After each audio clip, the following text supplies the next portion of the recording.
गुरुर्ब्रह्मा गुरुर्विष्णु गुरुदेव महेश्वर गुरु साक्षात् परम ब्रह्म तस्मै श्री गुरु वै नमः। आज मित्रों हम सुख, आनंद और परमानंद के संदर्भ में चर्चा करेंगे। शब्दों से तो तीनों से हम लोग सुनते हैं, समझते हैं, तीनों शब्दों को मालूम है, परंतु हम तीनों के अंतर के बारे में समझ लें। अब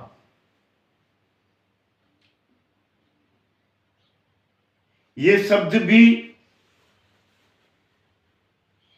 ध्यान से, समाधि की अवस्था से, इनसे भी जुड़े हुए हैं। इनमें शब्द जो है परमानंद शब्द, आदरणीय मित्रों, सुख शब्द जो आता है, सुख हमें प्राप्त होता है कृत्रिमता से, साधनों से।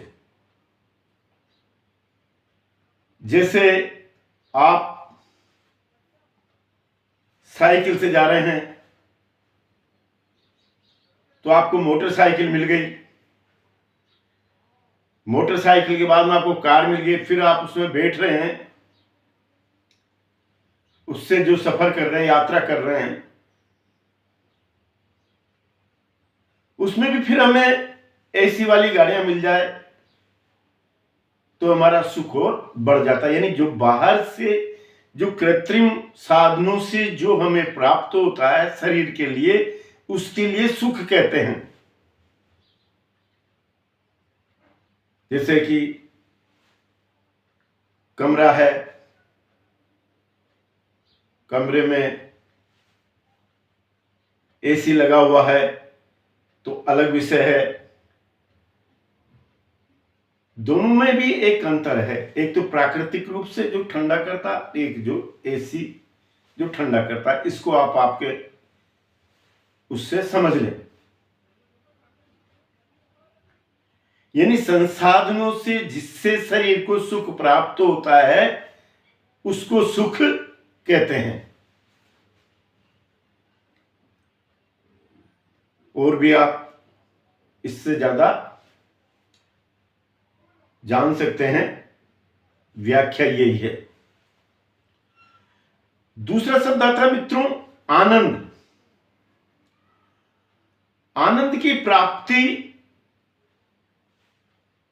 कभी कभी होती है। जैसे कि आपकी लॉटरी निकल गई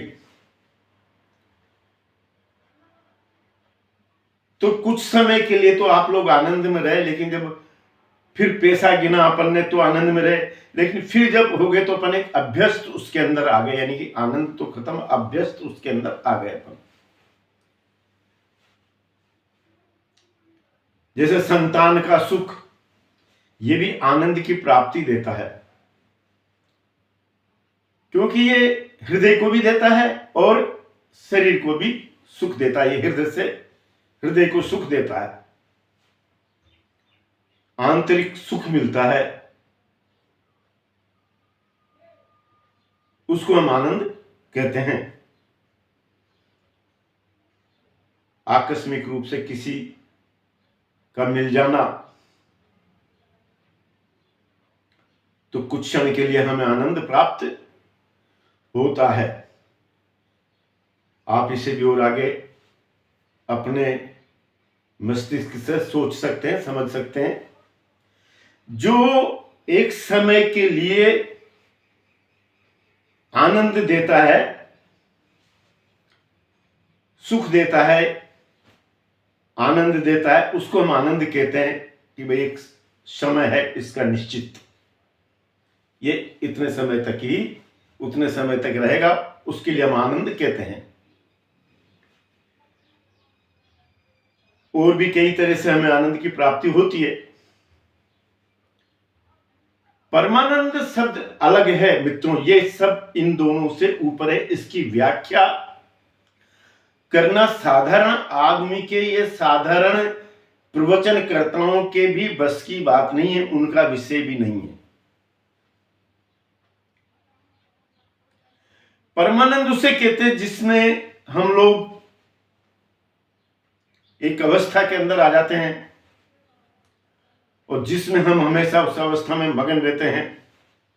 सुख दुख, गर्मी सर्दी बरसात, किसी की कोई चिंता नहीं,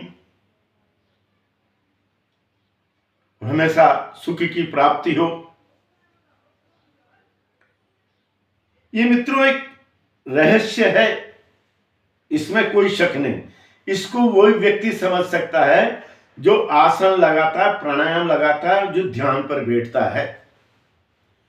ध्यान में भी जिसकी गहरी समाधि की अवस्था है वो व्यक्ति परमानंद को प्राप्त कर सकता है। और जिसको परमानंद की प्राप्ति होने लग गई, उसे घर गृहस्थी, ये सांसारिक सुख, माया मोह, ये सब वैभव उसे तुच्छ नजर आने लगेंगे। आप जब प्राणायाम लगाते हैं, ये मैंने पहले भी बता दिया, आपको फिर बता देता हूं कि ये उच्च श्रेणी के गुरुओं के द्वारा ही संभव है। और जब परमानंद की आपकी स्थिति हो जाती है तो फिर मैंने आपको बता ही दिया कि आपको सब सांसारिक वैभव उसमें क्या हो बेकार नजर आने लग जाती। उसमें मैंने ये देखा है, गर्मी भयंकर पड़ रही है, भयंकर हो रही है, लू भी चल रही है, और मैंने उसमें भी जब ध्यान को लगाना शुरू किया तो एक आनंद की अनुभूति उसके अंदर भी मुझे होने लगी और गर्मी का मुझे एहसास ही नहीं हुआ, महसूस ही नहीं। आपको जो दिखा करके शरीर को कष्ट दे करके जो सुख प्राप्त करता है उसको तो आप मानसिक रोग ही समझना। कोई कांटों में लेटा हुआ है, यानी इसकी मैं व्याख्या नहीं करूंगा, आप स्वयं समझदार बुद्धिजीवी आदमी हैं। जो भी आप पर रोब जमाने के लिए, इंप्रेशन के लिए, प्रभाव जमाने के लिए जो भी करते हैं, शरीर को कष्ट देके, उसमें शरीर को कष्ट देके जो आपको प्रभाव जमाते हैं उनको तो आप मानसिक रोगी समझना। अगर एकांत में करते हैं उसी के लिए तो फिर साधना करते हैं कि जैसे कोई एकांत में कपड़े खोल करके, कपड़े निर्वस्त्र करके साधना कर रहा, तो उसको फिर वो ठंड वो भी उससे परे है। फिर गर्मी सर्दी बरसात ना तो उसे ठंड लगेगी ना गर्मी लगेगी। लेकिन जो हमारे पे प्रभाव जमाने के लिए करते हैं, मैं आगे नहीं कहूंगा इसमें, मैं परमानंद के बारे में फिर कह रहा हूं। जब आपको परमानंद की प्राप्ति हो जाए, होने लग जाती, कोई विशेष उसमें वो नहीं है। जब आप अनवरत जब साधना करते हैं और जब हम ध्यान की स्थिति में ही रहते हैं तो एक स्थिति ऐसी आ जाती है जो आपके अंदर से उत्पन्न होती है, वो अंदर से उत्पन्न होती है, सब बाहर से उत्पन्न होती है, वो अंदर से उत्पन्न होती है, और जो आपके शरीर को हमेशा आनंद में मगन रखती है, उसके लिए परमानंद कहते हैं मित्रों। और आपसे मैं निवेदन करूंगा कि परमानंद को प्राप्त करना है तो आपको समाधि की अवस्था की ओर जाना ही पड़ेगा, ध्यान पर आपको बैठना ही होगा। इसके अतिरिक्त आपके पास में कोई विकल्प नहीं है। आप हम जो भी हैं, जो भी ध्यान पर बैठते हैं, कई इनको महसूस भी करते हैं। फिर से मैं यही कहूंगा, ध्यान पर बैठें। नमस्कार।